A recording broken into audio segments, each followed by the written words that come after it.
और इस वक्त की बड़ी खबर आपको बताते हैं, लखीमपुर खीरी तशद्दुद से जुड़ी हुई ये बड़ी खबर है जिसमें मुलजिम आशीष मिश्रा की अर्जी खारिज हुई है। सुप्रीम कोर्ट ने अर्जी को खारिज कर दिया है। निचली अदालत में चल रहे केस की सुनवाई बंद कमरे में कराने की मांग, किसानों को गाड़ी से कुचलकर मारने का मामला है। ये बड़ी खबर आपको बता रहे, आशीष मिश्रा की अर्जी को सुप्रीम कोर्ट ने खारिज कर दिया है। आशीष मिश्रा ने क्या अर्जी दी थी ये भी आपको बता दें। निचली अदालत में चल रही केस की सुनवाई बंद कमरे में कराने की मांग की गई थी। किसानों को गाड़ी से कुचलकर मारने का इल्जाम आशीष मिश्रा के ऊपर लगा है और आशीष मिश्रा ये अर्जी लेकर सुप्रीम कोर्ट पहुंचे थे कि उनके खिलाफ जो सुनवाई हो रही है, जो कार्रवाई हो रही है, ये कार्रवाई जो है केस की सुनवाई बंद कमरे में हो, इसकी वो मांग करते हैं। लेकिन सुप्रीम कोर्ट ने इस अर्जी को खारिज कर दिया। एक बड़ा झटका आशीष मिश्रा को ये लगा है। किसानों को कुचलकर मारने के इल्जाम इनके ऊपर लगे हैं और इस पूरे मामले पर आशीष मिश्रा को सुप्रीम कोर्ट से मायूसी हाथ लगी है। अरविंद सिंह हमारे नुमाइंदे फोन लाइन पर मौजूद, उनका रुख करते हैं। अरविंद सिंह, आशीष मिश्रा को कितनी बड़ी मायूसी हाथ लगी है सुप्रीम कोर्ट से अर्जी खारिज होने के बाद? देखिए, बहुत बड़ी मायूसी तो नहीं कही जा सकती क्योंकि आशीष मिश्रा पहले से ही जमानत पर है। सुप्रीम कोर्ट से उनको जमानत मिली है। हालांकि वो ये जरूर चाहते थे कि निचली अदालत में जो मुकदमे की कार्रवाई चल रही है उसकी इन कैमरा प्रोसीडिंग होनी चाहिए, यानी बंद कमरे के अंदर ये सुनवाई होनी चाहिए और इस मामले में दूसरे जो वकील हैं या फिर मीडिया है उनको कोर्ट रूम के अंदर जाने की इजाजत नहीं होनी चाहिए। तो सुप्रीम कोर्ट ने इन कैमरा प्रोसीडिंग से मना किया है, यानी बंद कमरे में सुनवाई नहीं होगी।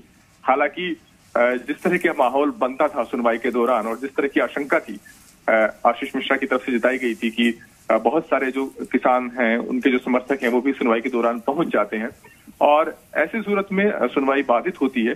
उसके मद्देनजर कोर्ट ने जरूर ये कहा है कि आरोपी जो आशीष मिश्रा है और इसके अलावा पीड़ित पक्ष से सिर्फ एक ही शख्स को कोर्ट रूम के अंदर रहने की इजाजत होगी।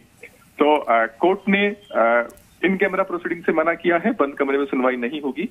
लेकिन हाँ, कोर्ट ने जरूर कहा है कि संख्या सीमित रहेगी सुनवाई के दौरान जो लोग कोर्ट के अंदर मौजूद रहेंगे। बिल्कुल, लेकिन आशीष मिश्रा जिस सुनवाई को लेकर सुप्रीम कोर्ट का दरवाजा खटखटा रहे थे वहां से उन्हें ये इस बिहाफ पर तो मायूसी हाथ लगी है। लेकिन कितना आपको लगता है कि किसानों को लेकर जो उन्होंने बात कही थी कि तो तमाम किसान जो है वो इकट्ठा हो जाते, क्या उन्हें किसी तरह का डर है किसानों से, क्योंकि उनके ऊपर इल्जाम लगे किसानों को कुचलकर मारने के? देखिए, उनकी तरफ से आशंका ये सब जताई गई थी लेकिन कोर्ट ने इस मांग को मानने से मना कर दिया। हालांकि गौर करने वाली बात यह है कि आशीष मिश्रा फिलहाल अंतरिम जमानत पर हैं। 8 हफ्ते की उनको अंतरिम जमानत मिली है और ये जो अंतरिम जमानत दी गई थी 25 जनवरी को, ये सशर्त थी, यानी कोर्ट ने कुछ शर्तें भी लगाई थी। मसलन कोर्ट ने ये कहा था कि वो दिल्ली और यूपी में नहीं रहेंगे, यूपी में सिर्फ तभी वो आएंगे जब उनके केस की सुनवाई होगी और सिर्फ सुनवाई में मौजूद रहने के लिए ही वो यूपी के अंदर एंट्री करेंगे।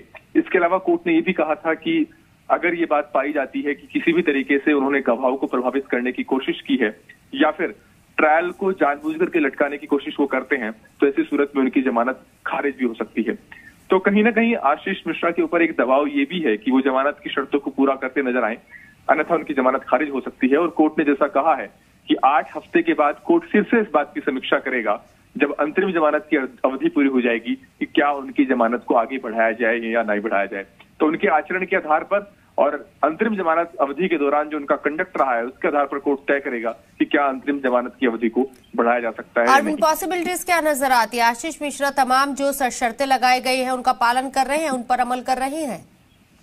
देखिए, अभी तक तो यूपी सरकार की तरफ से या पीड़ित की तरफ से ऐसी कोई शिकायत नहीं दी गई है कोर्ट में जब से उनको अंतरिम जमानत मिली है जिसमें ये बात का हवाला दिया गया हो कि उन्होंने जमानत शर्तों का उल्लंघन किया है।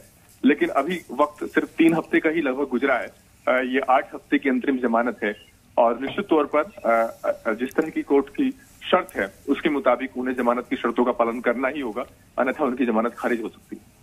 आपने कहा कि कोर्ट को ये आशंका थी इसलिए शर्त लगाई गई कि गवाहों को जो है प्रभावित किया जा सकता है, उन्हें मुतासिर किया जा सकता है, इसके लिए उनको सशर्त जमानत दी गई। बहरहाल बहुत बहुत शुक्रिया अरविंद आपका तमाम जानकारी हम तक पहुंचाने के लिए। सुप्रीम कोर्ट ने आशीष मिश्रा की उस अर्जी को खारिज कर दिया है जिसमें उन्होंने कहा था कि इस केस की सुनवाई जो कोर्ट में चल रही है वो बंद कमरे में होनी चाहिए। लेकिन फिलहाल सुप्रीम कोर्ट ने इनकार कर दिया, अर्जी को खारिज कर दिया।